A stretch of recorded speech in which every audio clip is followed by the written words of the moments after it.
जय हिंद। आज हमारी कक्षा 10 सामाजिक विज्ञान यूरोप में राष्ट्रवाद का उदय की तीसरी क्लास है। तो आज क्लास की शुरुआत में मैं आपको बता देता हूं कि आज हम लोग 3 टॉपिक पर डिस्कस करने वाले हैं। पहला, उदारवादियों की क्रांति। दूसरा, जर्मनी का एकीकरण। और तीसरा, जर्मनी के एकीकरण में सबसे महान व्यक्तित्व ऑटो वॉन बिस्मार्क। तो चलिए फटाफट के अंदाज में आप लोग स्क्रीनशॉट लेंगे एक बार और फिर मैं क्लास को शुरू करता हूं। तो एक बार आप लोग को स्क्रीनशॉट लेना हो तो ले लीजिए, क्योंकि ये चीज आपको अपनी कॉपी में लिखनी और फिर मैं पूरा इसको डिस्कस करना शुरू करता हूं। तो चलिए, मैं आज की क्लास में आपको केवल पढ़ाने वाला था जर्मनी का एकीकरण और ऑटो वॉन बिस्मार्क। परंतु जब आप जर्मनी का एकीकरण पढ़ने जाते हैं तो आपको उदारवादियों की क्रांति को पहले पढ़ना ही पड़ेगा, उसके बाद आप यहाँ पर विस्थापन कर सकते हैं। अर्थात आप पहले इसके बारे में जानिए, फिर यहाँ पे जाइए, आपको चीजें आसानी से समझ में आएंगी। तो पिछली क्लास में अंतिम समय में हुआ यूं था कि नेपोलियन को जब वाटरलू के युद्ध में मित्र राष्ट्रों ने हरा दिया था, तो आप लोग मुझे कमेंट बॉक्स में बताइएगा मित्र राष्ट्र में कौन कौन से राज्य शामिल थे। फटाक से कमेंट बॉक्स में बताइएगा, याद रखिएगा। तब तक मैं आगे बढ़ता हूँ। तो जब मित्र राष्ट्रों ने नेपोलियन बोनापार्ट को हरा दिया और उसे सेंट हेलेना की जेल में बंद कर दिया, जो कि कहां पर था आप लोग ये भी मुझे कमेंट बॉक्स में बताइएगा। चलिए, तो जब उससे सेंट हेलेना की जेल में बंद कर दिया गया तो वहां पर इन लोगों ने एक वियना संधि की 1815 में। कब की? 1815 में वियना संधि की, जिसमें इन्होंने सारी अपनी सुविधाओं को ध्यान रखते हुए महत्वपूर्ण बिंदु तैयार किए और उसको उन्होंने लागू करने का प्रयास किया। सबसे पहला काम इन्होंने क्या किया था कि बुर्बो राजवंश, जिसे नेपोलियन और फ्रांस की जनता ने सत्ता से हटा दिया था, उसे इन्होंने बहाल कर दिया। अर्थात फ्रांस में फिर से वही निरंकुश शासन लाने का प्रयास किया जाने लगा। लेकिन एक बात आप बताइए, जब एक बार लंगूर के हाथ अंगूर लग जाएगा तो क्या वो उसे छोड़ना चाहेगा? बोलिएगा ध्यान से, नहीं छोड़ना चाहेगा। वही कहानी फ्रांसीसी जनता और यूरोप में अन्य देशों की जनता के साथ हुई। चूंकि राष्ट्रवाद की शुरुआत सबसे पहले फ्रांस से ही होती है, आप इस बात को लिख लीजिएगा। राष्ट्रवाद की शुरुआत सबसे पहले फ्रांस से ही होती है। फ्रांस की क्रांति ने ही राष्ट्रवाद के द्वार खोले थे, मैंने आपको शुरू में ही पहले क्लास में ही बता दिया था। तो जब 1815 में वियना संधि हुई और फ्रांस में बुर्बो शासकों को बहाल कर दिया गया तो वो लोग फिर से निरंकुशता की ओर जाने लगे। लेकिन उन्हें धीरे धीरे समझ में आने लगा कि हम लोग पुनः पुरानी निरंकुश शासन धारा की ओर नहीं जा सकते हैं, क्योंकि जो वहां पर उदारवादी वर्ग था, देखिए उदारवादी वर्ग का मतलब होता है ये लोग मारपीट में विश्वास नहीं करते हैं, किसी भी चीज को लिखित चीजों से बदलने का प्रयास करते हैं। ठीक है, ये बात को ध्यान में रखिएगा। मतलब ये लोग कहेंगे कि हम लोग एक कानून बनाएंगे, इसी के हिसाब से सबको चलना है। ये लोग मारपीट में विश्वास नहीं करते हैं, याद रखिएगा, इसलिए इन्हें उदारवादी कहा जाता है। तो उदारवादियों की क्रांति कैसे शुरू होती है? सबसे पहली चीज, जब 1815 में वियना संधि हो गई, बुर्बो शासक सत्ता में आ गए और ये लोगों ने अपना निरंकुश शासन फिर से चलाना शुरू करना चाहा, तो उदारवादियों ने इसके विरोध में अनेक संगठन तैयार करने शुरू किए। और ऐसा करते करते समय बीतता गया और 1830 में फ्रांस ने पहला विद्रोह कर दिया। किसने पहला विद्रोह किया? फ्रांस ने पहला विद्रोह कर दिया वहां की राजा सेना के विरुद्ध में।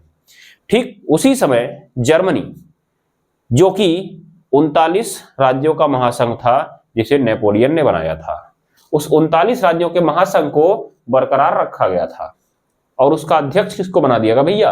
ऑस्ट्रिया को, जिसका चांसलर था मैटरनिख। क्या था भैया? मैटरनिख।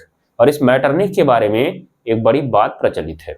मैटरनिख ने कहा था ना कि जब फ्रांस छींकता है तो यूरोप को सर्दी जुकाम हो जाता है। ये पॉइंट नोट कर लीजिएगा, हो सकता है आपके पेपर में पूछ लिया जाए। ठीक है ना, जब फ्रांस छींकता है तो यूरोप को सर्दी जुकाम हो जाता है। वही कहानी हुई, छींका फ्रांस, सर्दी जुकाम हुआ जर्मनी में।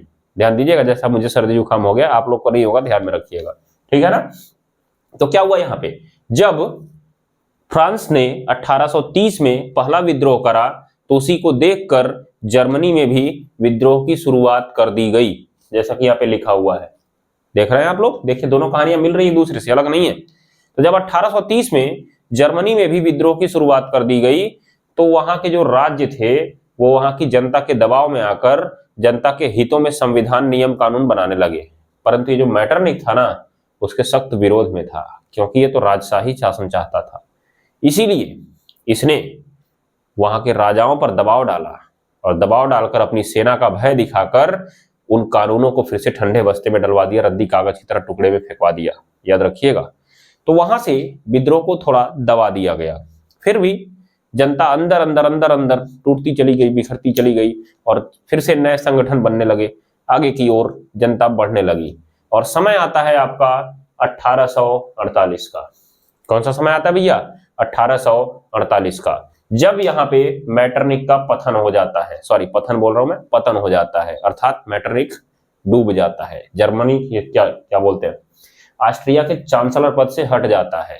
तब वहां पे जो जर्मन देशभक्त थे उनके अंदर एक नई चेतना का जागरण होता है और ये लोग कुछ चुने हुए प्रतिनिधियों के माध्यम से एक असेंबली बुलाने का ऐलान करते हैं, नेशनल असेंबली, जिसे हिंदी में राष्ट्रीय सभा कहते हैं।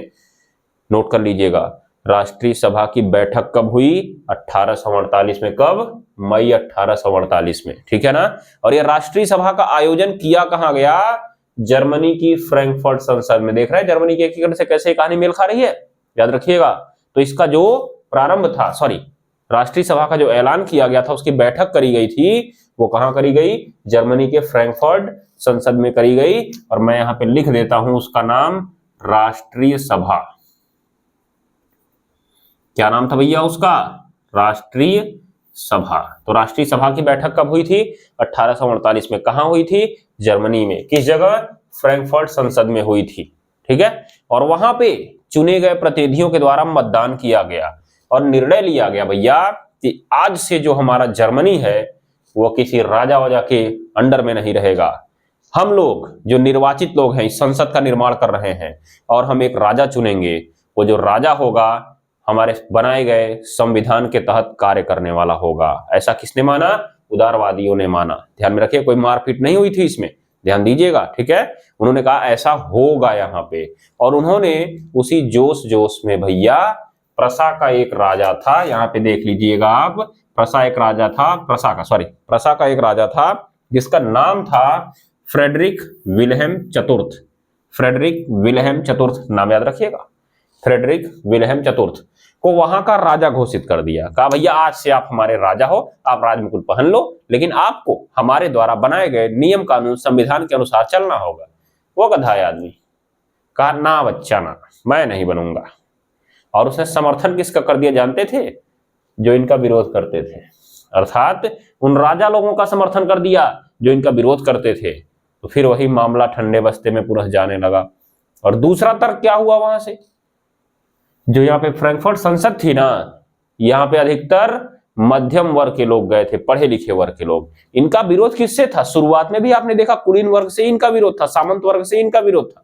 अब भी इनका विरोध उसी से था। क्यों?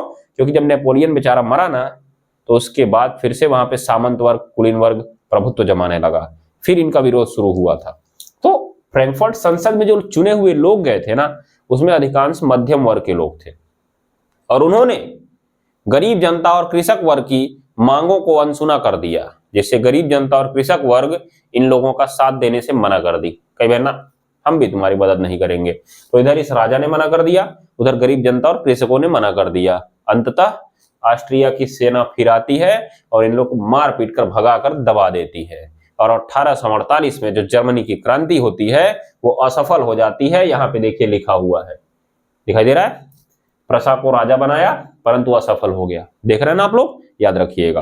तो ये कहानी वहां पे असफल होती है और यही थी आपकी 1848 की उदारवादियों की क्रांति। किसके द्वारा करी गई थी? मध्यम वर्ग के द्वारा की गई थी।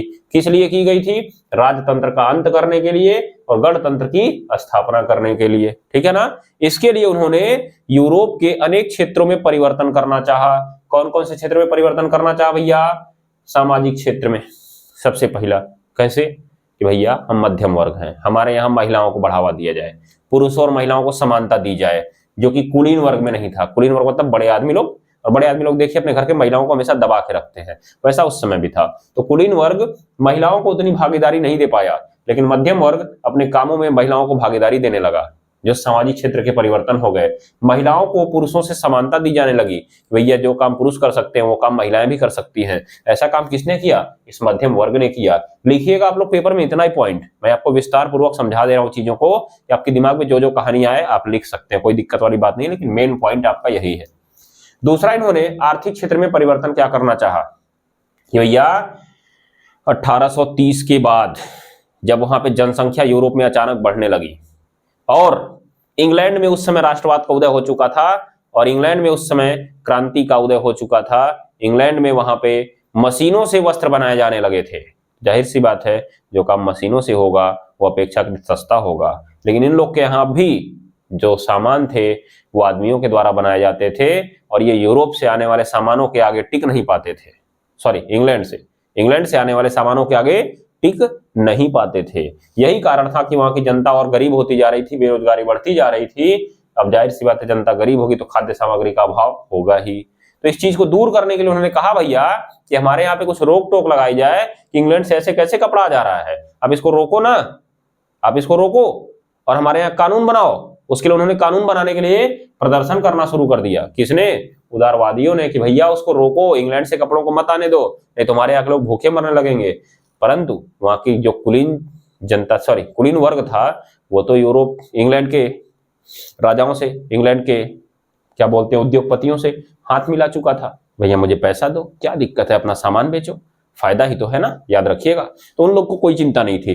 चिंता किसको थी? मध्यम वर्ग को, कृषक वर्ग को, गरीब वर्ग को। वो गरीब होते जा रहे थे। भूदासत्व और बंधुआ मजदूरी का अंत करने का इन्होंने ठान लिया। इन्होंने कहा भैया आज से कोई बंधुआ मजदूरी नहीं करेगा, आज से कोई जमीन पर दास्ता का काम नहीं करेगा।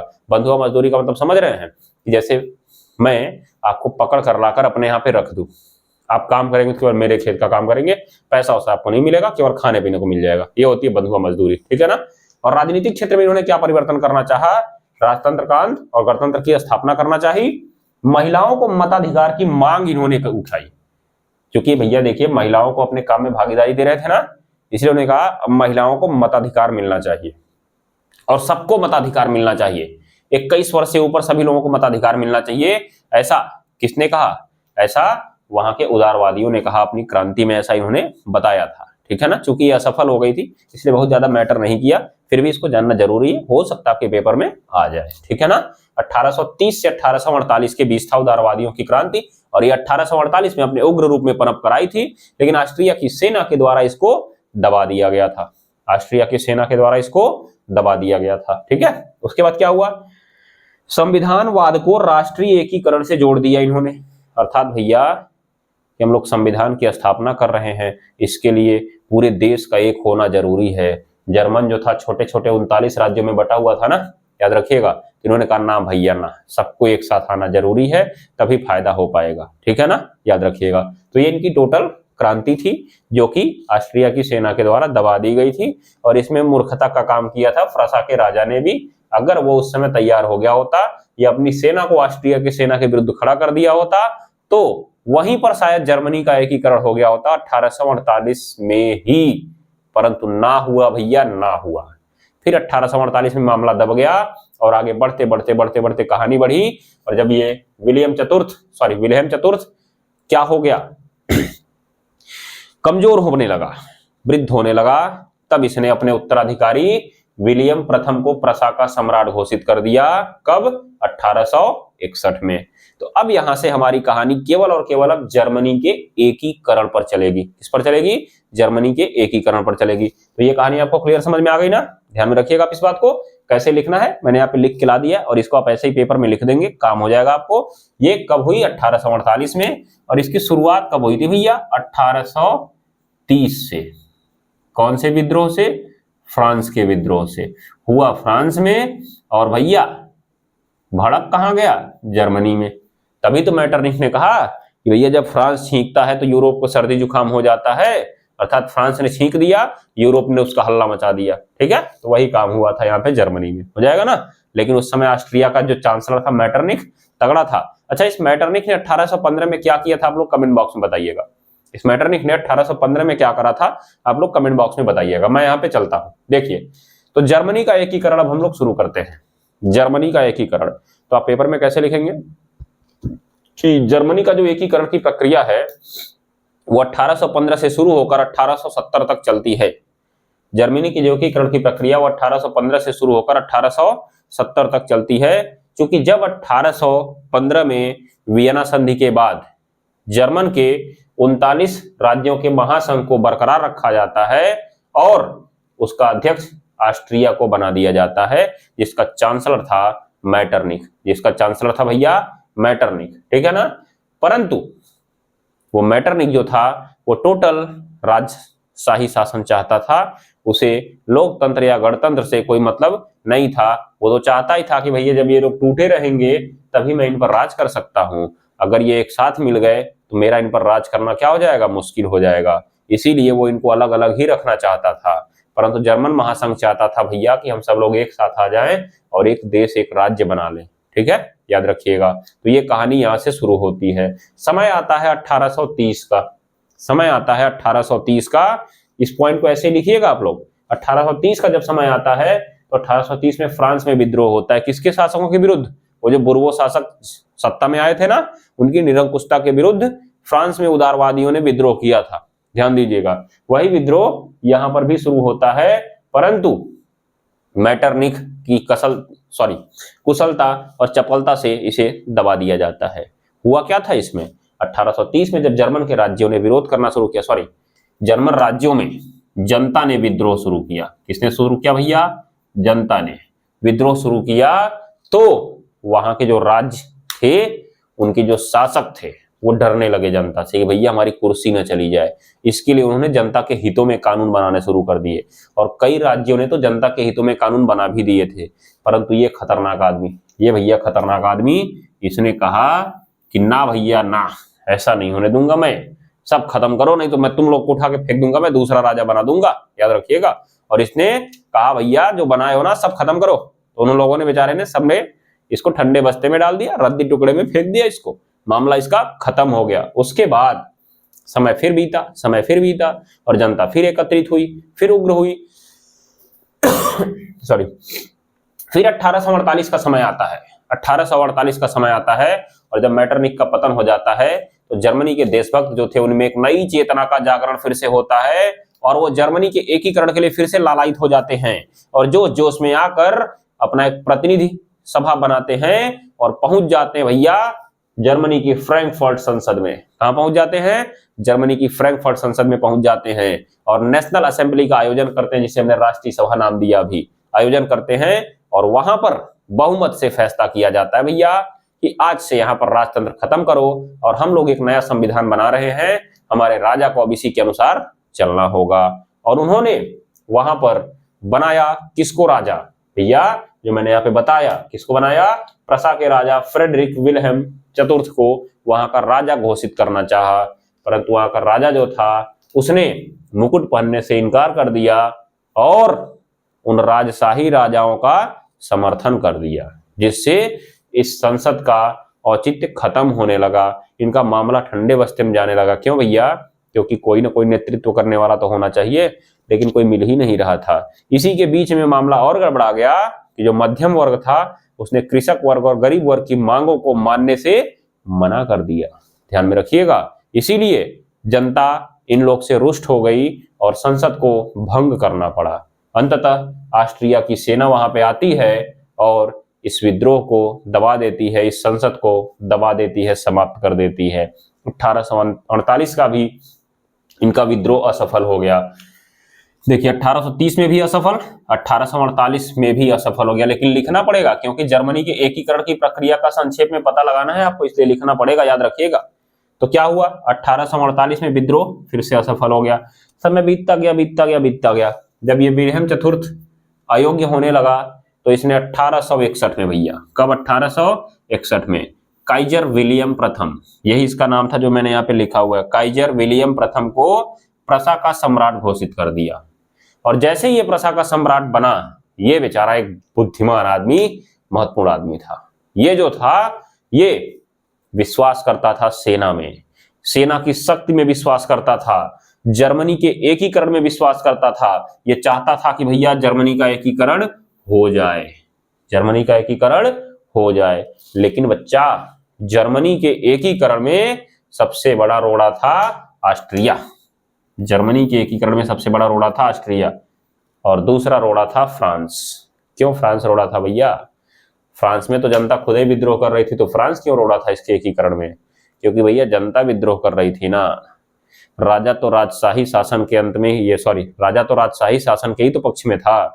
और चूंकि जब वियना संधि हुई थी तो मैटरनिख अर्थात ऑस्ट्रिया के चांसलर ने फ्रांस के बुर्बो शासकों को फिर से बहाल कर दिया था। इसका मतलब बुर्बो शासक किसका समर्थन करेंगे?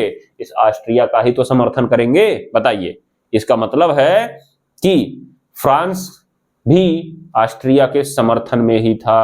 अतः जर्मनी के एकीकरण में सबसे बड़ा रोड़ा कौन था? ऑस्ट्रिया। क्यों? क्योंकि ऑस्ट्रिया इन पर राज करना चाहता था और उसे मालूम था जब ये लोग अलग रहेंगे तभी मैं इन पर राज कर सकता हूं। तो सबसे बड़ा रोड़ा कौन था? ऑस्ट्रिया था। ठीक है ना। उसके बाद दूसरा रोड़ा कौन था?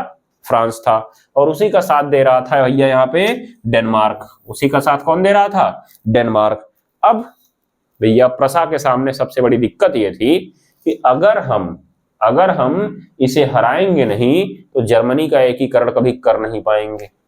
अब इसको हराएं कैसे? चूंकि जो उधर रूस था वो भी कभी इन्हीं लोगों से मिला हुआ था। तो जो वहां का राजा था ना, काइजर विलियम प्रथम, दिमाग लगाता है, एक ऐसे व्यक्ति को वहां का प्रधानमंत्री बनाता है जो कि भैया काफी खतरनाक आदमी था। 1862 में ऑटो वन बिस्मार्क नामक एक व्यक्ति को प्रसा का प्रधानमंत्री नियुक्त करता है और वो प्रसा के दूत के रूप में जाता है भैया रूस। कहां जाता है? रूस जाता है और रूस में जाके वहां के जार से मिलता है। जार क्या है? रूस के राजा को जो उपाधि दी जाती थी ना उसे जार कहते थे। तो वहां के जार से मिला और उसको अपना मित्र बना लिया। और उसको क्या बना लिया? अपना मित्र बना लिया। और जब वो ऑस्ट्रिया से युद्ध करना शुरू किया, कौन? प्रसा, तो रूस की शक्तियों का उपयोग फ्रांस के विरुद्ध किया जाने लगा। अर्थात फ्रांस जर्मनी महासंघ को परेशान कर सकता था ना, प्रसा को परेशान कर सकता था। क्यों? क्योंकि वो ऑस्ट्रिया का समर्थन कर रहा था। तो फ्रांस के विरुद्ध लगा दिया किसको? रूस को। देखिए कितना बड़ा दिमागदार आदमी था। कौन? Auto von Bismarck. और यह एक ऐसा बंदा था जो रक्त और लौह की नीति में विश्वास करता था, जिसे कुछ लोग खून और युद्ध की नीति भी कहते हैं। अर्थात ये मार काट में एकदम विश्वास करता था। उसने कहा भैया कि जर्मनी का एकीकरण तब तक संभव नहीं है जब तक हम ऑस्ट्रिया को हराएंगे नहीं। जब तक हम ऑस्ट्रिया को हराएंगे नहीं। और ऑस्ट्रिया को हराना तब तक संभव नहीं है जब तक उसे अलग थलग ना किया जाए। तो ये गया दूत के रूप में, कहां पे? रूस में। वहां के जार से मिला, उसे अपने पक्ष में मिलाया और अपने पक्ष में मिलाने के बाद ऑस्ट्रिया के विरुद्ध युद्ध की घोषणा कर दी। और जैसे ही ऑस्ट्रिया के विरुद्ध युद्ध की घोषणा करी, उधर रूस ने फ्रांस के विरुद्ध अपना युद्ध छेड़ दिया। अर्थात फ्रांस उधर रूस से युद्ध में फंस गया और ऑस्ट्रिया को इसने आसानी से हरा दिया। और बाद में अगले 7 वर्षों में युद्ध लड़ते हुए प्रसा ने मैंने यहां पे गलत लिख दिया क्या? हाँ, प्रसा ने ऑस्ट्रिया, भैया प्रसा ने ऑस्ट्रिया, डेनमार्क और फ्रांस को हरा दिया। कितने वर्षों में? 7 वर्षों में। देखिएगा 1862 में बना था ना, तो 1863 से इसके युद्ध शुरू होते हैं और 1870 तक इन लोग को हरा देता है। 1870 तक इन लोग को हरा देता है और जर्मनी का एकीकरण पूरा हो जाता है, क्योंकि अब जर्मनी के एकीकरण के राह में कोई रोड़ा नहीं बचा हुआ था। ठीक है, ध्यान दीजिएगा। उसके बाद जब 1870 में जर्मनी का एकीकरण पूरा हो जाता है तो 1871 में, कब? 18 जनवरी 1871 को वर्साय का एक ठंडा शीत महल था।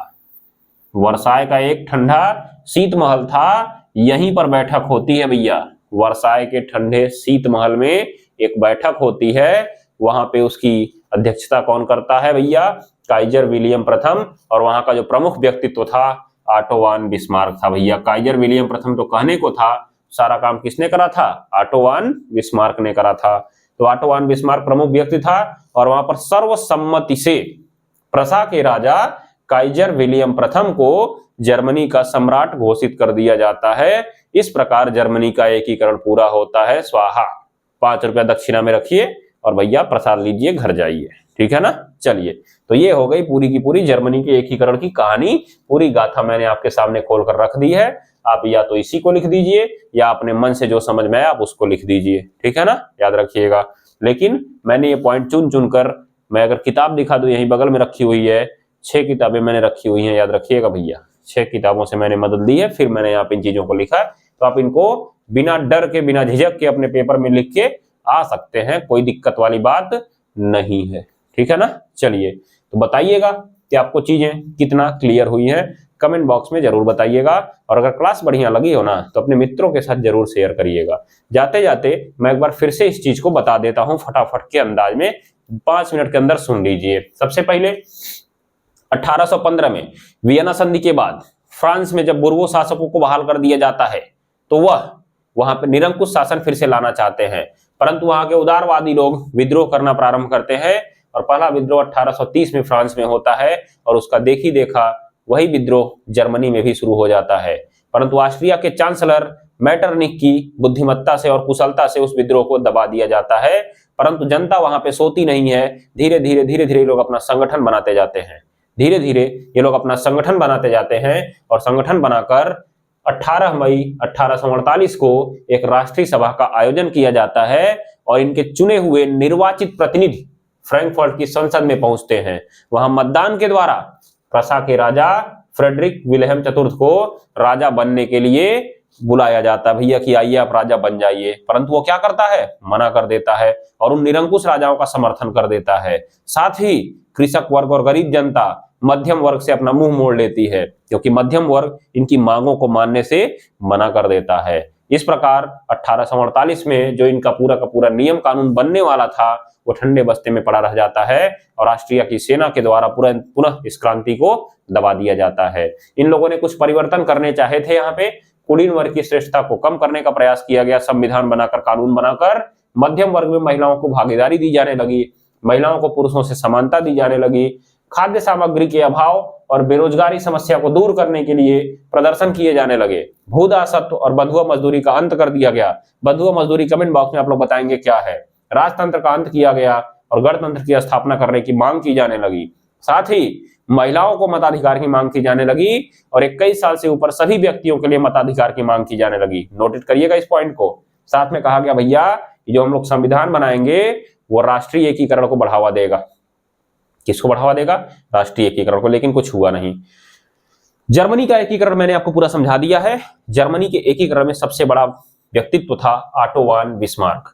तो आपसे पूछा जा सकता है कि जर्मनी के एकीकरण में ऑटो वन बिस्मार्क का योगदान बताइए। तो आप जरा इस बात को सुन लीजिए, ऑटो वन बिस्मार्क का योगदान कैसे होगा। देखिए आप क्या कहेंगे।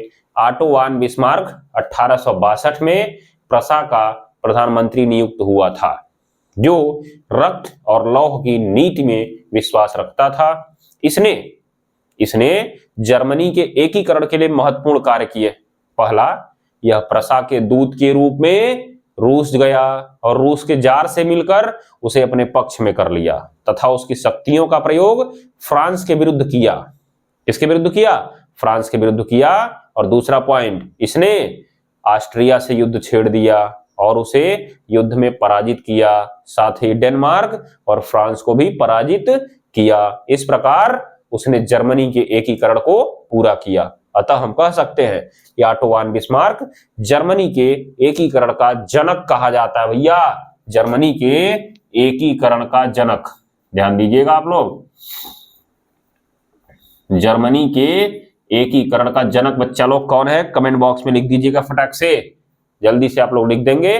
और आज की क्लास हम लोग करते हैं यहीं पे समाप्त। तो बताइएगा एक बार कमेंट में कि क्लास कैसी लगी है। बढ़िया लगी है तो अपने मित्रों के साथ जरा इसको शेयर कर दिया करिए, उससे आपका भी फायदा होगा और हमारा भी फायदा होगा। चलिए भैया मिलते हैं नेक्स्ट क्लास में। जय हिंद, जय भारत, गुड नाइट।